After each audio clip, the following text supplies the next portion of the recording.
Welcome back. This is another episode of Cashing Out. I am back with my cousin Wayne Hartart and Tim Serignese from Mirador Real Estate. If you're looking to sell your house for cash anywhere in Suffolk, Nassau, Queens, Brooklyn, give us a call at the office, 631-400-EASY, or look at us online at easysell411.com. And again, we buy properties, any situation, any condition, any area, except, I'm going to be honest with you, except we're steering away from the higher end markets. The $7, $8, $9 million plus homes. We're shying away from that for a reason, because that market we see is definitely coming to a standstill. There's a ton of inventory in the market. Property values are starting to drop there. Time on market's starting to go up considerably. So we used to say we buy everything, but now we're being a little bit more selective with the portfolio, right, Wayne? Yeah, I would say so. It's important. It's a very, very important. We have to watch this to see where it goes with the those downturn markets. is coming. Yeah, well, the correction. It's a correction. It's going to be a correction. Different from 2008 for sure. Absolutely. But it's already slowing down in a lot of areas, which brings us to questions for you in the Manhattan market and in the I guess Western Nassau market. What are you seeing going on now, and what are your predictions for the markets out there? You know, we're seeing a large. You said time on market. That's a really big indicator. Last year, I'll use Port Washington as an example, just because I live there. It's a bedroom community of Manhattan. Most people know that. So most of the people that live in Port Washington commute into New York City, and I keep a close eye on that market. Last year at this time, there was about 4 months worth of inventory on the market. It was a very tight inventory. Prices were shooting, through the roof. Probably higher price points than you even saw at the height of the market back in 2007, right before the crash. Good point. And now we're seeing the reverberations of that, where anything that went on the market, people that weren't going to sell but saw, holy cow, there's no inventory. Which, if I was a broker in that market, that's what I would have been saying. Listen, if you're thinking about selling, this might be the time to do it. Otherwise, you're going to be waiting for the next cycle. Yep, so inventory started to creep up over the summer. Right now, there's more inventory on than there was last year, about 20% more.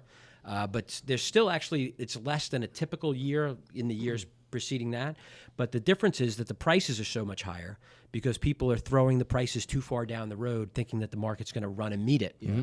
It's not happening. Nope. It's not happening, especially if most of the inventory is sitting in the same range. If everything is like 850 to 1.1, it's not like you've got this broad.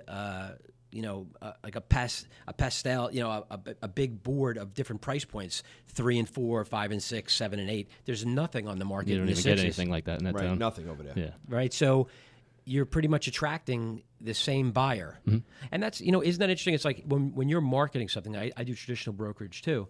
You really want to find out, the first thing you do is who's the buyer, identify who the buyer is. Mm-hmm. And once you do that, you start talking to that buyer about this particular house. So in places like Port Washington, where you've got essentially the same buyer, and they're all kind of funneling into the same chute, you're going to have inventory overrun because a lot of stuff is overpriced.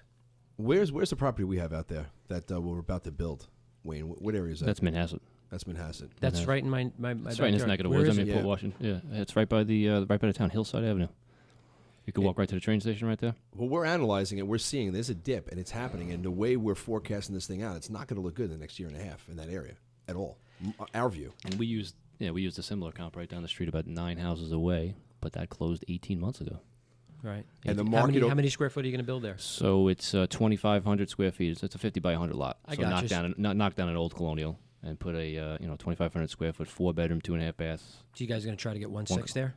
We would like to, but I don't see it. I don't see it happening right now. I don't see it happening either. No, we don't see it. We're going to get out and flip the land because it's we're looking at it and saying, I don't know, it's not for us. Well, then I got people you can talk to, so I can after we get off the air, I'll get your name and number. I got people looking to buy there all day long. Perfect. If the numbers work, and not only that, it's provincial, especially Manhasset, town of North Hempstead. It's a little tougher to build there.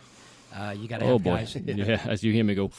Yeah, you got to have guys who really know the ins and outs of how these things are done. So we can definitely have a conversation about that. Perfect. Yeah, Good. No, offline we'll definitely do that. What are you thinking? Do you have any thoughts in regards to the Manhattan market, where that's heading? What's going on there? It's become a buyer's market for the first time in, I don't even remember. I've been in the business since 1997. But if you're a broker who represents a buyer now and you have skill, you can really navigate people to get good deals. Just to understand what you can negotiate and what you can't. But the inventory has swelled. And all price points or certain price points? Pretty much everything across the board. Across the board. Wow. Across the board, inventory is swelled up. Interesting. Are there trends that we can watch? I know people have talked about it, where you see the city changing 18 months ago, 24 months ago, and then we see it trickle through Nassau and Suffolk, because I know we're completely different animals. But at the same time, I remember people talking about New York City changing almost 18, 24 months ago. No, and does that trickle? How does that trend? It does. It's in lockstep with. I believe it's in lockstep with Long Island, particularly Nassau County. The bedroom communities that people want to stay 30 minutes out of New York City so that they can commute in.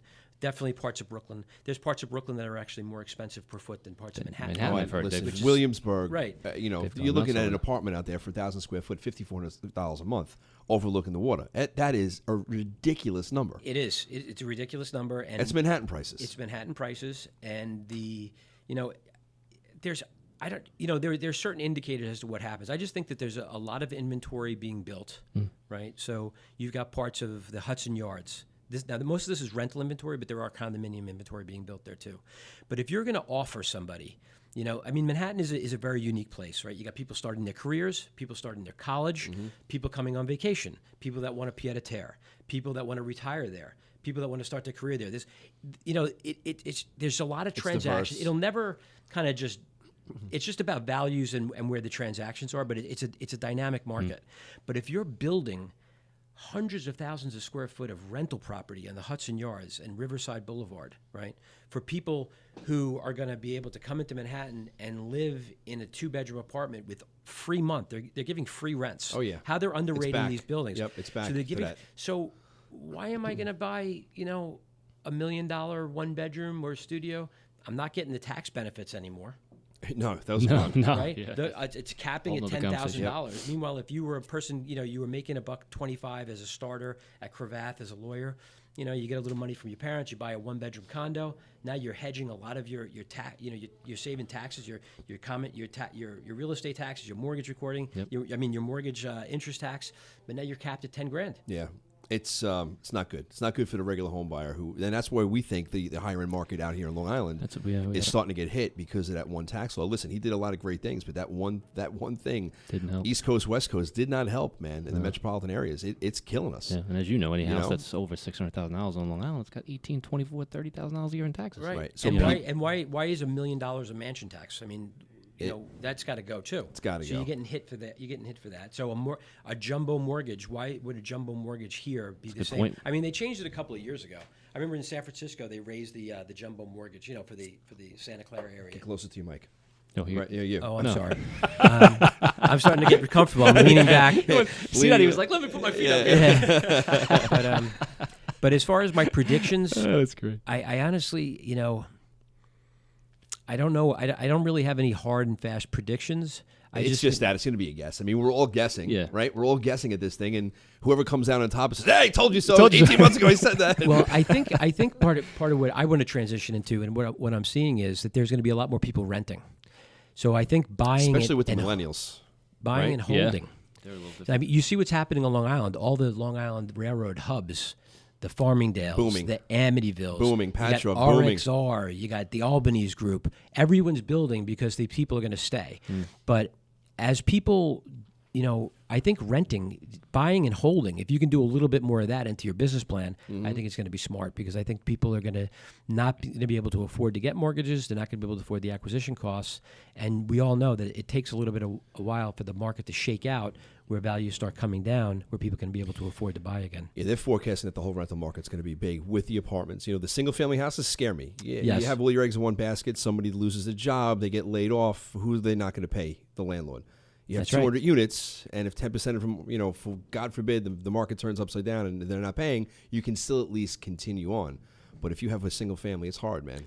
It seems like a lot of these REITs, they're going out there and buying single-family homes, but they're buying them in bulk, to your point, where it's essentially just... That's a whole nother model. It's a whole nother model. And I don't know if it works really on Long Island. The taxes are a little high. Yeah, the taxes are higher here, and the property, they're too old on Long Island. They like the communities that were built in the 80s and 90s. Absolutely. Where they're going in, it's a $5,000 rehab with paint and carpet, and they're turning them over, putting the rentals in there. It's a different market, different business model. Great business model for them. Because they're hedging and they're going to make a shit ton of money if they sell now. But if they continue to ride this market, there's going to be a ton of inventory that they have that it's going to be 10, 15, 20% less than what they bought it for. Interesting conversations today, fellas. Good. Interesting conversations. Real good. So how do you get in touch with you? If somebody wants to reach you, Tim? I'll give you my cell phone number, which is always the best way to get me, 917-642-0878, 917-642-0878. I'm on LinkedIn, Tim Serignese. I'm with Mirador Real Estate in New York City. I'm happy to, I just love to talk real estate. You know, I'm all about adding value. People want to reach out to me and ask any questions. Fantastic. I'm always available. Awesome. This is Pleasure having you. Billy Alvaro, Wayne Hartot. We are Easy Sell Property Solutions, and you can find us online at easysell411.com, by phone 631-400-EASY. If you have a property you're looking to sell for cash, Nassau, Suffolk, Queens, Brooklyn, the Bronx, give us a call. Staten Island as well. 631-400-EASY. We're out.